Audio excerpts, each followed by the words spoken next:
Hello, I am Balu Alakar Venmadi Maran. I am working as Associate Professor at Borneo Marine Research Institute. My co-authors are Muhammad Dawood Shah, Ching Fui Fui, Siti Rehana Muhammad Shaleh. My title of the research is Anti-Parasitic Potential of a Medicinal Plant Against Marine Parasitic Leech in Aquaculture. In the introduction, I can say that aquaculture plays a vital role in the economy, food production and employment. So in Sabah, it is very popular in the culture of groupers. Many people, many fish farmers, they are trying to culture groupers, sea bass, snappers, etc. But recently, the development of this aquaculture is impeded by various parasites. The parasites are monogenians, copepods and leeches. But here, the leeches are dominating, which is highly affecting the culture of different kind of fishes. You can see one grouper which is infested by number of leeches, at least 2000 leeches we collected from one host. So this is the most important thing. This is the basic thing. We want to control these leeches in different forms. And you can see about the leech, which is having anterior and posterior sucker, which could be around 1.5 millimeter in size. The name is Zeylanicobdella arugamensis, and it belongs to the phylum Annelida, subclass Hirudinia, order Rhincobdellida, and family is Piscicolidae. So Piscicolid leeches are very common everywhere, but the marine parasitic leech is not a common one. So which is affecting different species of fishes such as groupers, snappers, sea bass in Southeast Asian countries. And you can see this video here. So you can see the body of the grouper fish which is infested by number of leeches. It is attached on the fins firmly using its posterior sucker, and the anterior sucker is used for the feeding purpose. And these leeches are trying to be controlled by the chemicals like formalin, which is used by the local farmers for the treatment of the parasitic infestation.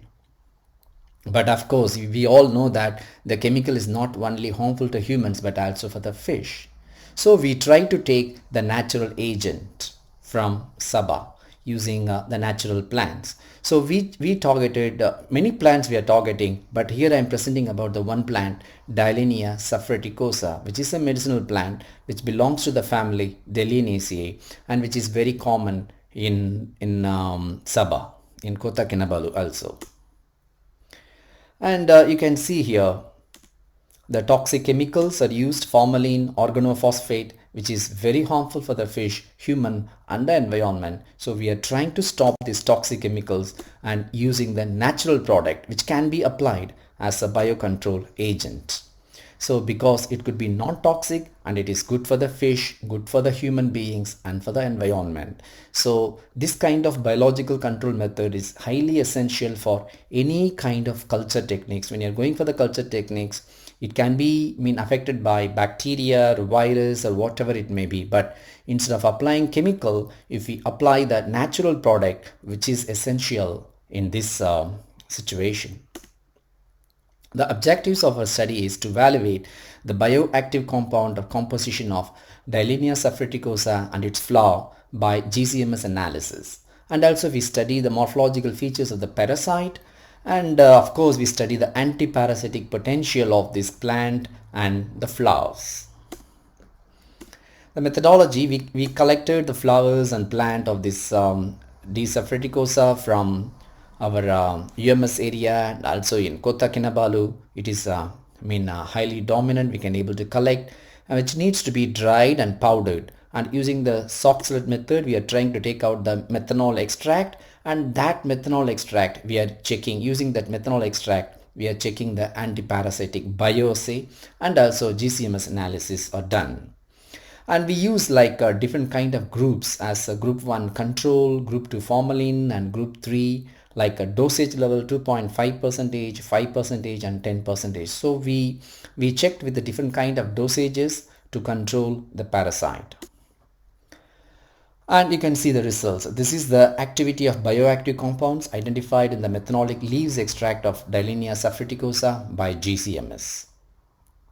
and we found out the phenol benzyl alcohol, dodecanoic acid, hexadecanoic acid, methyl ester, N-hexadecanoic acid, and phytol. These are the major bioactive compounds found in this plant and flowers. So they're having antiparasitic activity. I mean, like previous studies, they showed that these compounds are having antiparasitic activity, antioxidant and antimicrobial, antibacterial activity, so anti-inflammatory and antiviral activity. Even this phenol 2,4-B, it has antioxidant, anti-cancer and antimicrobial activity. So all these activities, filled bioactive compounds are found in this plant, which is really very interesting. Likewise, we also study about many other plants, about what are the bioactive compounds found in that plant, so that we can able to understand how it is acting against the parasite. And this is a GCMS results. You can see this graph. So this graph is showing clearly the peak values. This peak shows the phenol, and this peak shows another compound, and this, you can see this peak shows dodecanoic acid. So based on the retention time, we could reveal these peaks, and then we can able to understand the name of the bioactive compound. And this table shows our research method, results of this our main methodology. We used the normal control and also positive control. So positive control, we used formalin, and which killed the parasite in within 4 minutes. Obviously, they will be very effective. And when we talk about the plant, we separated in 3 different doses: 2.5%, 5% and 10%. So the lower dose, which is taking long time, 41.77, and higher dose like 10% level, it took just around 14.39 minutes. It could kill the leeches, completely kill the leeches. So this percentage level we are recording, and also we are comparing with other plants, and we are choosing the best plant which could control the parasite and which should not be harmful for the fish and for the human beings. So likewise, we are doing a lot of experiments with the different kind of plants. You will be watching a video later to show how a lot of research is going on using the natural product to control the parasites in aquaculture. So, and also we are measuring the water quality parameters, temperature, pH, salinity, dissolved oxygen, because this is the most important thing. We have to understand at what pH level this concentration of this plant natural product can kill the parasite. That is the most important thing, because you can see here in the control and formalin, which is the pH is different, but here the pH is different. So we will try to use a different kind of techniques to understand exactly how at a particular pH level it can able to control the leech parasites. So based on this research, we can say that our work is a good source of bioactive compound. These plants and flowers, leaves and flowers of this Dalinia saffreticosa, they are the good source of bioactive compounds of various natures with antiparasitic properties. And also it showed strong antiparasitic activity with 100% mortality against the leech parasite. And applications where we can apply: discovery of the biocontrol agents for the prevention and treatment of groupers infested with marine leeches. That's what we have done, and this research will be highly useful for the fish farmers, those who are doing good business in groupers, sea bass, snappers, like that. So when they do this business, if we have this natural product, they can control the parasite and they can able to keep the environment very clean, and eco-friendly aquaculture is very important. That's what sustainable aquaculture. An impact on society, economic and nation. So our work can give the improved safety for the fish and human beings, and also it increases the food security and production, and it is also a very cost effective, cheap and natural source for the treatment of the marine parasites. Only thing is, through research we have to find out which plant is suitable to kill the leeches. And we published several papers on this kind of research. We used another plant and published in scientific reports. And we used this plant we used published in aquaculture research and fishery science, collaborating our different laboratories in our group. And we have to thank the grant, and you can watch this video.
That's all. Thank you very much. So this research is very important in aquaculture point of view, and eco-friendly aquaculture, the sustainable aquaculture. We have to control the parasites or disease or anything in aquaculture fish farms without using any chemicals. That is our main target of our research, using different kind of plants. So the plant pots, everything we are trying, and that is the natural product we are using. Thank you so much. Really, thank you so much. Bye.